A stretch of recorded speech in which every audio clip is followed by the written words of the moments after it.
Баршаңызға сәлем, сіздермен бірге Әсем. Бүгін сіздермен мандариннан өте дәмді, жұмсақ болып шығатын, миксерсіз дайындалатын пирог дайындайтын боламыз. Пирогтың жасалуы өте оңай, құрамы қарапайым. Егерде үйіңізде қышқыл қалып қойған мандариндар болса, осы пирогты жасап жіберсеңіз де болады. Барлық қажет заттарды описание бөліміне жазып қоятын боламын. Ең алдымен бір жұмыртқамызды ыдысымызға салып, оның үстіне өлшеп алған қантымызды қосамыз, жақсылап венчикпен араластырамыз. Егер венчик болмаса, шаншқымен де араластыра берсеңіздер болады. Қанты ерігенге дейін жақсылап араластырып аламыз. Мінекей біз қантымызды жақсылап араластырып алдық. Оның үстіне ерітілген сары майымызды құятын боламыз. Егер де сары май ыстықтау болатын болса, жұмыртқамызды араластыра отырып, үстінен сары майымызды құйған жөн болады. Себебі бірден құйып жіберетін болсақ, біздің жұмыртқамыз пісіп қалатын болады. Тағы да бірнеше рет осылай араластырып аламыз. Оның үстіне бір шай қасық разрыхлитель, яғни қопсытқышымызды салып, одан соң ванильный сахарымызды қосатын боламыз. Яғни ванильді қантымызды бір шай қасық қосып, жақсылап араластырамыз. Араластырып алғаннан кейін електен өткізілген ұнымызды үстінен салып, бірден қолдың көмегімен үстінен жаймен ала отырып, тесто жасасаңыздар болады. Біздің тесто біркелкі емес, шашаңқы болып шығуы қажет. Видеоны толық қарасаңыздар, алдағы уақытта қазір түсіндіретін боламын. Осылай қолымыздың ұшымен ала отырып, тестамызды жасайтын боламыз. Мінекей біздің тестамыз осындай шашыраңқы болып тұруы қажет. Видеоны қарасаңыздар, біздің тестамыз осылай шашылып, төгіліп тұр. Бірден осы тестаны екі бөлікке бөлеміз. Менің формам 22 сантиметрлік. Осы тестаны екі бөлікке бөлдім. Көп бөлігін астына қалдырып, жарты бөлігін үстіне себуге алып қалдым. Енді қолымыздың көмегімен осылай басып шығатын боламыз. Жан-жағына да қатты қалыңдатпай, жұқалап етіп, тигізіп осындай форма жасаймыз. Барлығын біркелкі осылай жабыстырып шығамыз. Біркелкі болу үшін мен стаканның көмегімен осылай үстінен басып шықтым. Сонда біркелкі түзу болып шығады. Дайын болған тестамызды салмасын дайындағанға дейін шамамен 10-15 минутқа тоңазытқышқа салып қоямыз. Келесі салмасын дайындайтын боламыз. 4 дана мандаринімізді алып, егерде ішінде сүйегі болатын болса, оны бірден алып тастаған жөн, себебі жегенде ауызға ыңғайсыз болады. Осылай барлығын түгелдей сүйектерін алып тастайтын боламыз.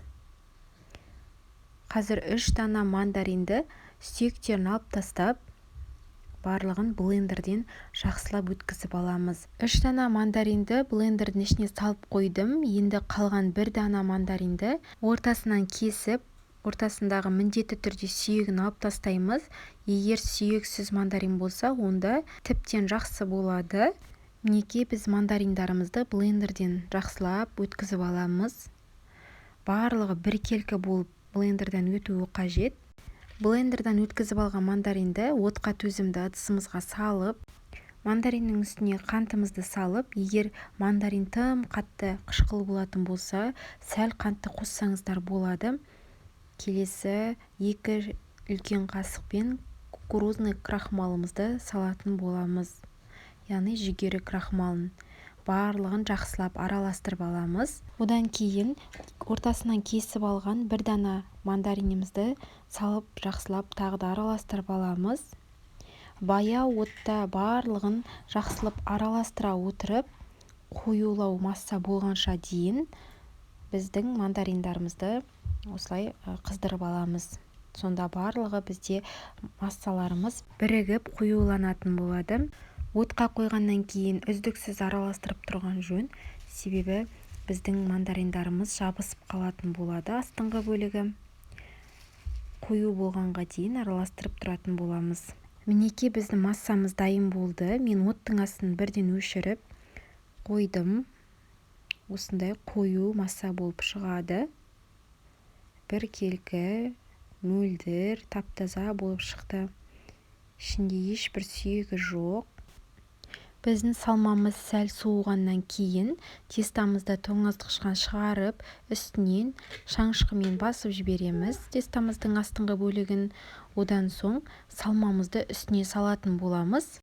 Егер де пирогтың үлкен көлемді болғанын қалайтын болсаңыз, онда 22 сантиметрлік емес, 20-18 сантиметрлік формаларға салып жасасаңыз да болады. Мендегі форма 22 сантиметр. Салмамызды біркелкі етіп тестамыздың үстіне орналастыратын боламыз. Барлығын жан-жағына жеткізе отырып, жақсылап орналастырып аламыз. Салмасын салып болғаннан кейін тестамыздың алып қалған жарты бөлігін салмамыздың үстіне біркелкі етіп орналастырып шығамыз. Осылай үзіліп тұруы қажет біздің тестамыз. Мінекей үстіңгі бөлігіне орналастырып шықтым. Біздің пирогымызды 180 градуста шамамен 30-35 минутта пісіп дайын болады. Суығанға дейін формадан алмаймыз. Шамамен 1-2 сағаттан кейін суыған соң формадан алып, қалауыңызша бетіне қант ұнтағын сепсеңіздер де болады. Әдемілік үшін осылай қант ұнтағын себеміз. Мінекей біздің пирогымыз дайын болды. Дәмі ерекше болып шығады. Салмасы да өте дәмді болып шығады.